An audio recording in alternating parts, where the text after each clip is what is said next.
Paul Thomas Anderson vuelve al cine con una historia donde las revoluciones, el racismo, la paternidad y las contradicciones se cruzan en un relato tan inquietante como espectacular. Una batalla tras otra es una historia sobre el caos y el control, sobre cómo lo absurdo puede revelar más verdades que cualquier discurso. En este episodio hablamos de cómo las marcas distintivas de su cine se entrelazan con la trama y los personajes de esta película.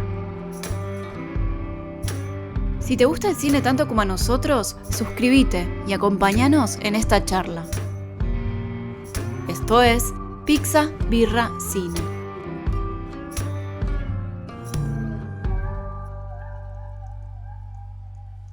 Bueno, estamos acá en el tan esperado episodio 6. Finalmente ha llegado después de tanto tiempo. Bienvenidos a un nuevo análisis de una nueva película. En este caso vamos a hacer un análisis de una película. Claro, es la primera vez creo que hacemos de una sola película. Hemos hecho de una sola serie, pero no de una película. ¿Qué te pareció Una batalla tras otra? Bueno, en primer lugar, me gustó mucho. La fuimos a ver al IMAX. Nunca había ido al IMAX antes. La verdad que fue toda una experiencia. Una pantalla muy grande. Me pasó que un poco sentí que era demasiado grande.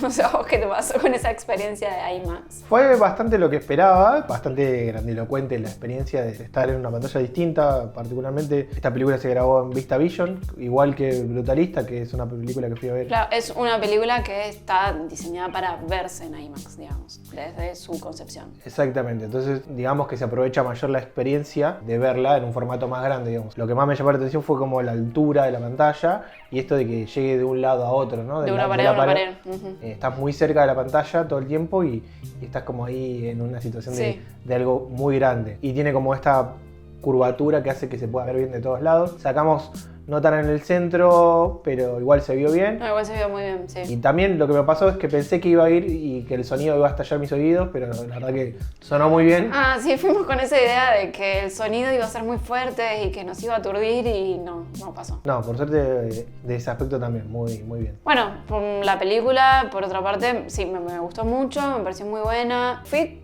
por ahí pensando un poco que iba a ser muy larga. La película dura 160 minutos, o sea, 2 horas 40, es muy larga la película y fui pensando un poco que iba a llegar un momento en el cine y iba a decir, bueno, dale, loco, ya, me quiero ir, porque bueno, me ha pasado con otras películas de Thomas Anderson, en general su filmografía es de tener largas duraciones de película y creo que con otras películas me ha pasado de decir, bueno, ya estaría queriendo que termine, pero bueno, no me pasó con esta película, la verdad que la película es muy entretenida, tiene muy buen ritmo, es muy llevadera. Para hacer una película importante del año, se agradece que no dure 3 horas, dura un poco menos de 3 horas. Bueno, casi. Bueno, pero no superó las 3 horas, que eso es un montón. La película me pareció una gran película, es bastante difícil ir a ver una película de esta magnitud y no enterarse mucho, ya había visto el tráiler, había visto opiniones, había unanimidad. Sin embargo, aún así viendo el tráiler no entendía mucho de qué trataba porque no estaba muy claro. Y me encontré con una gran película, obviamente estamos hablando de un director que ya está bastante consagrado, que tiene bastante respeto dentro de la industria y que habiendo visto otras películas entiendo que sigue como... haciendo grandes películas. Sí, sigue buscando nuevas formas de hacer cosas. Digo, cambió un poco el estilo en esta película y agregó muchísimo más sentido del humor dentro del desarrollo que por ahí no se ve tanto en otras películas. Sí, no es algo que se vea por ahí a lo largo de su filmografía. No sé si tiene mucha película de comedia. Bueno, Punch Drunk Love yo no la vi, creo que justo es una de las películas que trabaja más la comedia, pero en general es un director que trabaja, Paul Thomas Anderson estamos hablando, es de trabajar bastante en los dramas, ¿no? En líneas generales. Bueno, esta película, la historia gira en torno al personaje que interpreta Leonardo DiCaprio, que es el personaje de Bob Ferguson, que es un ex revolucionario que formaba parte de un grupo que se hacía llamar French 75 y que tiene que rescatar a su hija, que corre peligro de ser atrapada por uno de sus ex archis enemigos, que es el personaje que interpreta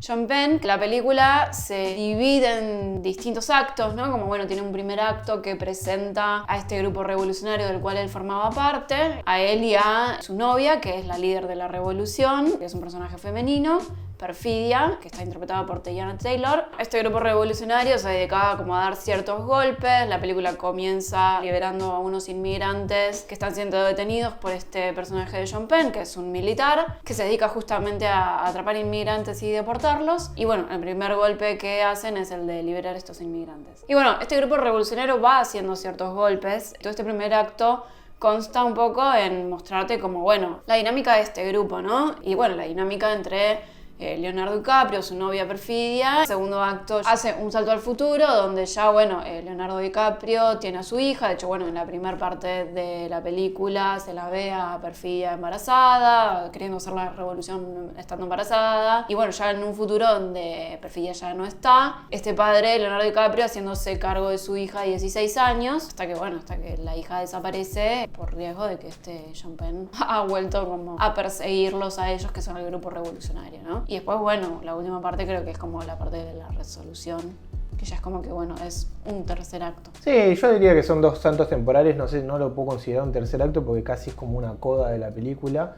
Y en relación a lo que dura las otras dos partes no hay relación. O sea, estamos hablando de, no lo he dividido por, de 10 minutos de película contra después 2 horas 30 que duran las otras dos. Creo que no lo he dividido por una cuestión de tiempo, sino por justamente secciones argumentales, ¿no? Como que, bueno, la película es bastante un road movie, en esta última parte sobre todo, como esta cuestión de persecución. Pero es como que la parte del medio es la más caótica, la búsqueda de Leonardo DiCaprio por su hija, es como...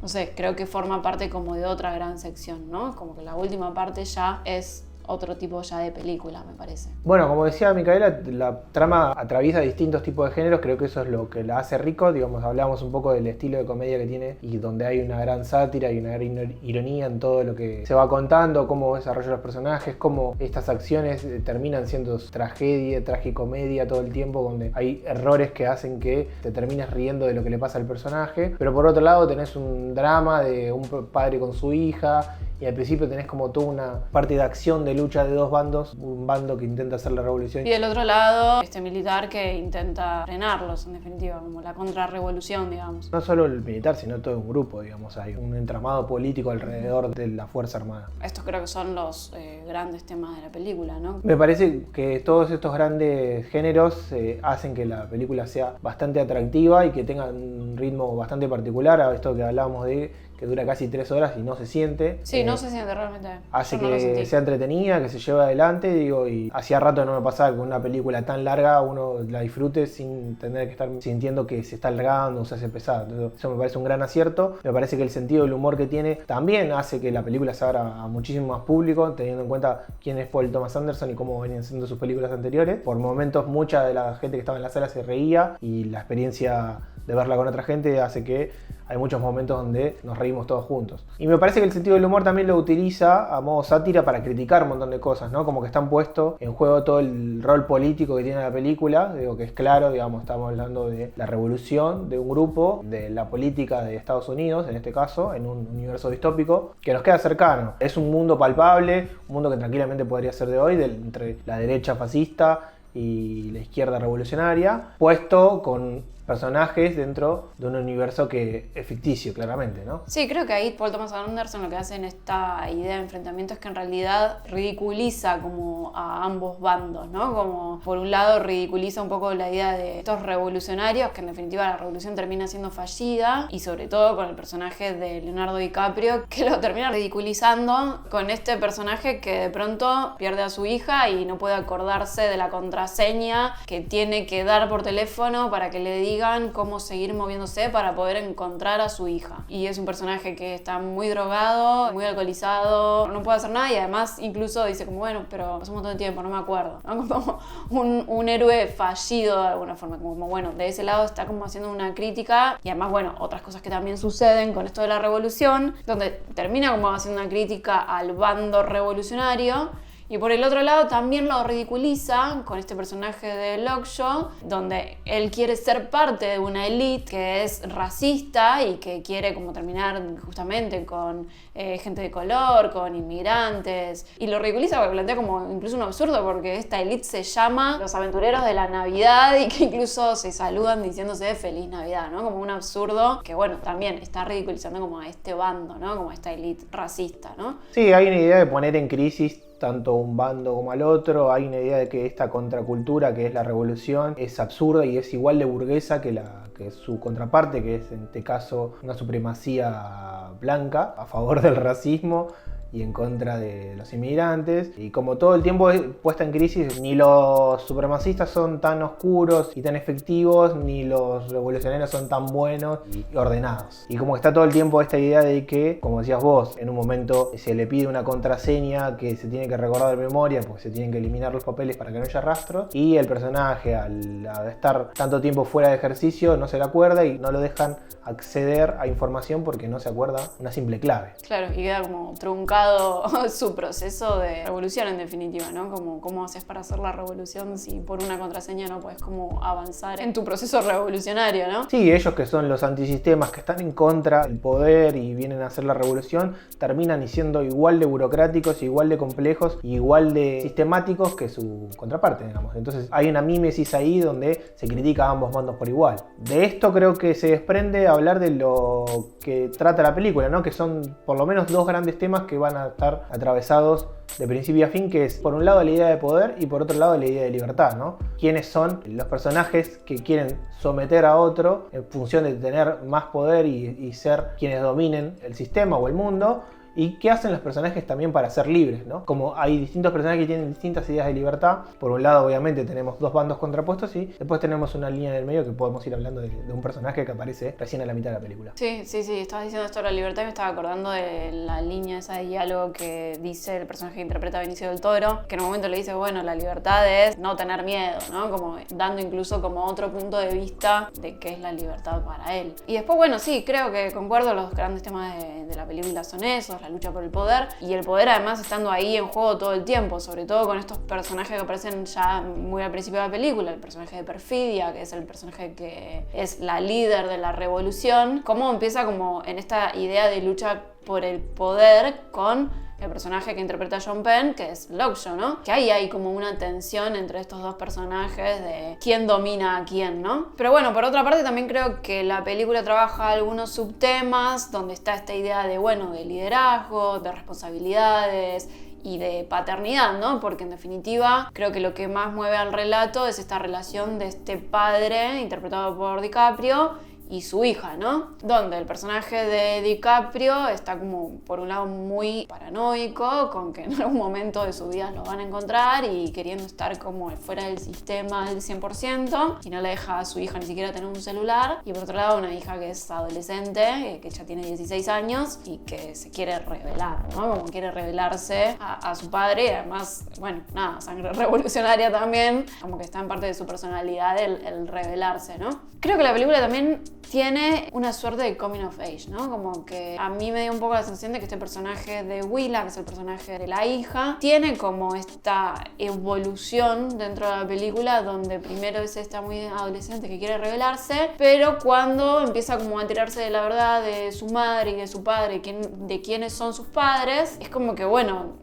inevitablemente termina como atravesando un proceso de maduración, ¿no? No sé si a vos te dio esa percepción también, como que es un personaje que termina como evolucionando y creciendo frente a los sucesos que le suceden. Siento que está en foco el personaje del padre y que todo lo que le pasa a ella lo vemos a través de cómo el padre trata de sobreprotegerla o de esconderla, y que de repente vemos un personaje que toma el perfil de la madre y que durante casi 2/3 de la película está fuera de campo y que empieza a protagonizar y hacerse cargo de quién es o de quién es su historia, ¿no? Como que empieza a repetir de nuevo el patrón de, bueno, acá la que llevan los pantalones en esta familia es la mujer. Claro, es el rol femenino, sí. Porque el rol del padre de Bob, de DiCaprio, es un personaje que tiene su masculinidad en crisis, ¿no? Le cuesta hacerse responsable de su hija, a pesar de que es el que la cuida estando solo y es aislado de casi de su familia, de su sociedad, y también es un personaje que está perdido dentro del rumbo de su vida, ¿no? Al principio lo vemos como un personaje que lleva a cabo la revolución en una primera instancia, sin entender por qué está ahí y cuál es la causa que lo lleva a estar ahí, sino acompañando a su mujer, que es la que lleva como líder la acción, y después en una segunda instancia también protegiendo a su hija, pero también sin entender qué es lo que va a hacer de su vida. No lo vemos trabajar, lo vemos echarse en el sillón viendo películas viejas y tratando de hacer lo posible por cumplir su rol de padre. Sí, eso te iba a decir. Justamente creo que sobre todo, de todas formas, el rol de DiCaprio es como un personaje que no está al frente de la revolución, ¿no? Como que está más, es un personaje que está más de fondo en esa revolución. Como que es eso, acompaña a Perfidia, que es la líder de la revolución y es la que lleva la revolución adelante, que incluso estando embarazada es como que hace la revolución, aunque esté embarazada, no importa, estoy embarazada, hago la revolución igual, disparo armas igual. De hecho hay como una escena que hay en el tráiler muy bella con el bombo y disparando un arma, y que por otra parte, pues DiCaprio ya con ese salto temporal, de nuevo es como un personaje que está bastante perdido y es como que lo único que motiva su vida es esconderse por si lo encuentran. De hecho, creo que parte del conflicto entre ella y su hija es como, bueno, la hija de alguna forma le reclama al padre. Es el padre que debería ser, ¿no? Como que está todo el tiempo borracho, fuma, se droga y bueno, y como que hay un reclamo ahí de parte de la hija a su padre. Sí, es como un personaje que actúa como en un proceso jubilatorio, ¿no? Ya dejó de ser la revolución, ya dejó de pertenecer a este grupo, dejó de tomar acción dentro de este grupo y está en una situación de reposo donde a partir de cierto momento, cuando lo empiezan a perseguir y lo encuentran, ahí es donde se encuentra en conflicto de cómo accionar y cómo tratar de proteger a su hija. Y me parece que funciona el contrapeso con el personaje de sueño americano que viene a interpretar John Penn, de el militar en búsqueda de nacionalismo, de defender a una raza y pertenecer a un grupo de supremacistas para sostener esta idea de libertad americana, ¿no? De un sueño americano ultraderechista, ¿no? Con esta idea distópica que plantea el universo de este film, ¿no? Que por lo que entiendo está basado en un libro. Sí, está basado en una novela que se llama Vineland, que de hecho Paul Thomas Anderson ya en una película anterior se había inspirado en esta novela para hacer otra película. Bueno, por otra parte creo que queda hablar del personaje que interpreta a Benicio del Toro, que es el personaje del Sensei, que viene como un poco también a mostrar como otra cara, no así una revolución, porque no, o sea, el Sensei no se dedica a hacer una revolución, pero sí es un personaje como que ayuda a su comunidad, ¿no? Está toda la situación de que hay toda una escena caótica en un momento de la película donde aparece la policía y empieza a haber caos en la calle, y Benicio del Toro, que interpreta a un sensei, es muy tranquilo y está muy calmo, le dice: no, bueno, tenemos que ir y esconder a todos los inmigrantes que estoy escondiendo en este lugar en el que vivo, que tengo un montón de inmigrantes ilegales viviendo, entonces los tengo que esconder. Y aparece Leonardo DiCaprio y es una secuencia que es larguísima, que es donde aparece este personaje, ¿no? Que es así calmo y que de alguna forma también como que... Nada, es esto, presenta otra cara, ¿no? Porque también de pronto se está manejando con un montón de ilegalidades, no hace la revolución, pero de pronto no tiene para nada la paranoia que tiene Leonardo DiCaprio. Es como, sí, bueno, un celular, ¿qué tiene tener un celular, no? Como Leonardo DiCaprio en un momento le dice: ¿pero por qué estás usando un celular? No, te van a rastrear. Y él le dice como, bueno, no pasa nada. O sea, como se lo toma de otra manera completamente, ¿no? Sí, me parece que es un personaje que viene a plantear, como decíamos antes, la línea del medio, otra visión de un tipo de líder, digamos, porque en definitiva él termina siendo un líder para la comunidad, termina llevando la acción adelante, termina siendo sensei, valga la redundancia del nombre de su personaje, casi en un rol humanístico o religioso, ayuda al prójimo por el mero hecho de hacer una buena acción, ¿no? Sí. De hecho, cuando quiere ayudar al personaje de Bob, de Leonardo DiCaprio, no pregunta nada y lo salva 2 veces. Y es un personaje que dentro de la segunda parte de la película es el que le salva el pellejo y como que ayuda a que el personaje pueda llevar adelante su cometido, ¿no? Su objetivo. Sí. Bueno, creo que la película me gustó mucho en principal porque me gustó, pero además por el hecho de que creo que maneja muy bien los ritmos, ¿no? Como es esto que decías recién, tiene como muy largas secuencias de pronto la película en varios momentos, y están muy bien manejados los ritmos y las tensiones de estas largas secuencias, ¿no? Esta secuencia que estaba diciendo que es caótica, donde se presenta el sensei, es que Leonardo DiCaprio va a buscar a su hija y se encuentra con el sensei y el sensei lo empieza a ayudar y empieza a ver ahí toda una secuencia que es larguísima de DiCaprio tratando de enchufar un teléfono para poder llamar al que le tiene que dar la contraseña, ¿no? Como, y es realmente larga la secuencia. No sé vos qué pensás en relación a los ritmos de la película. Creo que hay algo para decir ahí, para destacarles, que es el trabajo de él con gente que ya conoce, tanto como en actores, lo hemos visto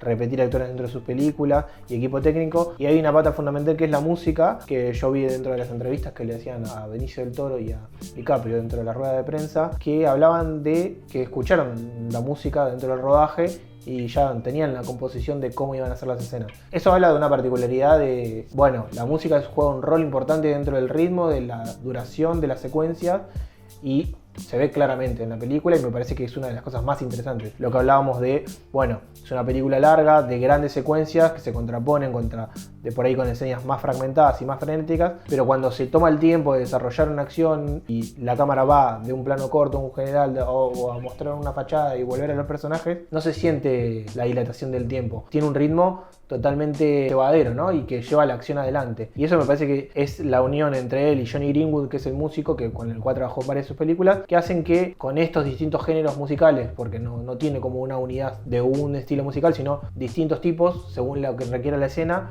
hacen que la película fluya de una manera particular, ¿no? Y que lo convierte en un estilo, no sé si único, pero que le da características a su estilo. Sí, creo que sobre todo, bueno, Paul Thomas Anderson es bastante inteligente con sus decisiones, creo que sabe bien lo que quiere, creo que sobre todo con lo que es la puesta de cámara, ¿no? Como esta idea de estas secuencias narradas en plano secuencia, ¿no? Con una cámara en un traveling que persigue a los personajes. Sabe bien cuándo hace falta un traveling, cuándo hace falta un plano secuencia, cuándo hace falta que la cámara esté en mano, cuándo hace falta que el plano sea estático, prolijo y calmo, ¿no? Como bueno, también creo que la idea acá de destacar es que Paul Thomas Anderson trabaja mucho un cine de personajes, ¿no? Como todas sus películas, su filmografía, pasa a las historias por los vínculos de los personajes y no tanto por la historia en sí, ¿no? Y creo que las cámaras, la forma en que utiliza él la cámara, refleja mucho esta idea de contar la historia de un personaje, porque de pronto una cámara en mano refleja el nerviosismo de un personaje, o de pronto la cámara es estática y necesita ser prolija porque está narrando algo